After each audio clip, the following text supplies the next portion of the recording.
এই সরকারের কাছে আবেদন জানিয়েছিলাম, সংসদে আমাদের প্রতিনিধিত্ব প্রয়োজন, আমাদের কণ্ঠস্বর প্রয়োজন, আমাদের জন্য সংরক্ষিত আসনের ব্যবস্থা করা হোক।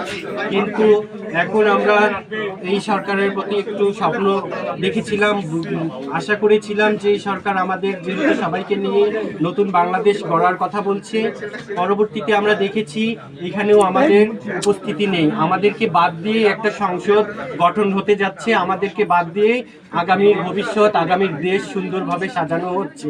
আমি মনে করি কাউকে পিছিয়ে রেখে কোনো জাতি কোনো ধরনের উন্নয়ন করতে সক্ষম হয় না।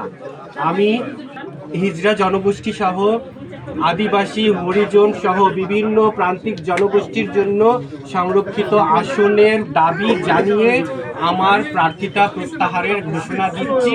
সেই সাথে আমার প্রতীক হরিণে ভোট না দেওয়ার জন্য আমার ভোটারদের প্রতি অনুরোধ জানাচ্ছি।